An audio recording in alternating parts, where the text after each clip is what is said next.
కార్తీక మహాపురాణము 26వ అధ్యాయము. దూర్వాసుడు శ్రీహరిని శరణు వేడుట. శ్రీహరి హితబోధ. ఈ విధముగా అత్రి మహాముని అగస్త్యునితో దూర్వాసుని కోపం వల్ల కలిగిన ప్రమాదమును తెలిపి మిగిలిన వృత్తాంతమును ఇట్లు తెలియజేసెను. ఆ విధముగా ముక్కోపి అయిన దూర్వాసుడు భూలోకము, భూవర్లోకము, పాతాళలోకము, సత్యలోకములకు తిరిగి అన్ని లోకములలోనూ తనను రక్షించేవారు లేకపోవటచే వైకుంఠమునందున్న మహావిష్ణువు కడకు వెళ్ళి, వాసుదేవ, జగన్నాథ, శరణాగత రక్షణ, బిరుదాంకిత రక్షింపుము. నీ భక్తుడైన అంబరీషునకు కీడు చేయదలచిన నేను బ్రాహ్మణుడుగాను ముక్కోపినైన మహాపరాధము చేసి తిని. నీవు బ్రాహ్మణ ప్రియుడువు. బ్రాహ్మణుడైన భృగు మహర్షి నీ యురము తప్పి తన్నినను, నీ యురంపై తన్నినను సహించితివి. ఆ కాలిగుర్తును నేటికిని నీ వక్షస్థలమందున్నది. ప్రశాంత మనస్కుడవై అతడిని రక్షించినట్లే కోపముతో నీ భక్తుని శాపమిచ్చిన నన్ను కూడా రక్షింపుము. శ్రీహరి నీ చక్రాయుధమును నన్ను జంపవచ్చుచున్నది. దాని దూర్వాసుడు శ్రీమన్నారాయణ పరిపరి విధములా ప్రార్థించెను. ఆ విధముగా దూర్వాసుడు అహంకారమును వదిలి తనను ప్రార్థించుట చూచి శ్రీహరి చిరునవ్వు నవ్వి, దూర్వాస, నీ మాటలు యథార్థములు. నీ వంటి తపోధనులు నాకు అత్యంత ప్రియులు. నీవు బ్రాహ్మణ రూపమున పుట్టిన రుద్రుడవు. నిన్ను చూసిన వారు 3 లోకములందు భయపడకుందురా? నేను త్రికరణములచే బ్రాహ్మణులకు మాత్రం ఎట్టి హింస కలిగించను. ప్రతి యుగమందున గో, దేవ, బ్రాహ్మణ, సాధు జనంబులకు సంభవించే ఆపదలను పోగొట్టుటకు ఆయా పరిస్థితులకు తగిన రూపములు ధరించి దుష్ట శిక్షణ, శిష్యరక్షణ గావింతును. నీవు అకారణముగా అంబరీషుని శపించితివి. నేను శత్రువునికైనను మనోవాక్కాయములయందు కూడా కీడు తలపెట్టను. ఈ ప్రపంచమందుగల ప్రాణి సమూహము నా రూపమునే జూతురు.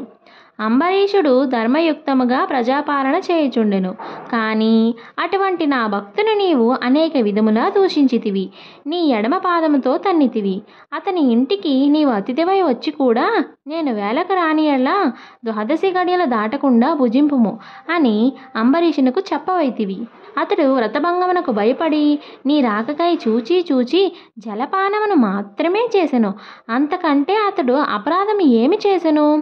చాతుర్వర్ణముల వారికి భోజన నిషిద్ధ దినములందు కూడా జలపానము దాహశాంతికిని పవిత్రతకును చేయదగినదే కదా. జలపానమనరించినంత మాత్రమున నా భక్తుని దూషించి శపించితివి. అతడు వ్రతభంగమునకు భయపడి జలపానము చేసినాడు కాన నిన్ను అవమానించుటకు చేయలేదే. నీవు మండిపడుచున్నను బ్రతిమలాడి నిన్ను శాంతింప చేయి చూచెను. ఎంత బతిమలాడినా నీవు శాంతింపనందున నన్ను శరణవేడెను. నేనప్పుడు రాజహృదయంలో ప్రవేశించినాను. నీ శాపఫలము 10 జన్మలలో అనుభవించునని పలికిన వాడిని నేనే. అతడు నీ వలన భయముచే నన్ను శరణవేడుచుండెను. కానీ తన దేహము తాను తెలుసుకునే స్థితిలో లేడు. నీ శాపమును అతను వినలేదు. అంబరీషుడు నా భక్త కోటిలో శ్రేష్ఠుడు, నిరపరాధి, దయాశాలి, ధర్మతత్పరుడు. అటువంటి వానిని అకారణముగా దూషించితివి. అతనిని నిష్కారణముగా శపించితివి. విచారింపవలదు. ఆ శాపమున లోకోపకారమునికై నేనే అనుభవింతును.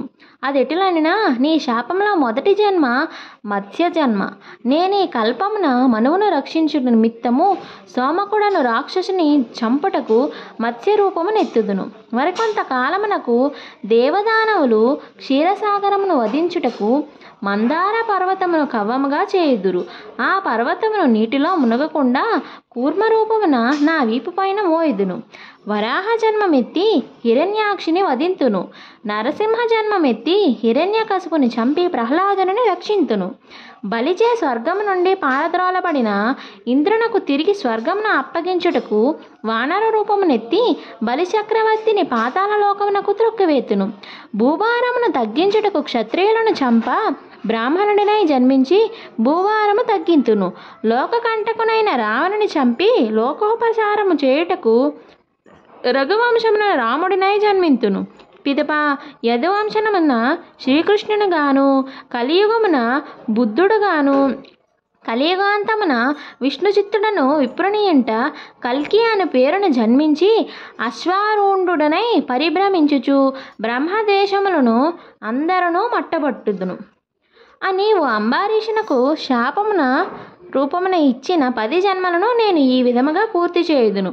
ఇట్లు నా దశావతారములను కూడా స్మరించు వారికి సమస్త పాపములు హరింపచేసి వైకుంఠ ప్రాప్తిని వసంగుదురు. ఇది ముమ్మాటికి తథ్యము. షడ్వింశ అధ్యాయము 26వ రోజు పారాయణము సమాప్తము. ప్రతిరోజు కార్తీక పురాణం వినాలి అనుకునే వాళ్ళు ఇప్పుడే మన ఛానల్ని సబ్స్క్రైబ్ చేసుకోండి. హర హర మహాదేవ శంభో శంకర.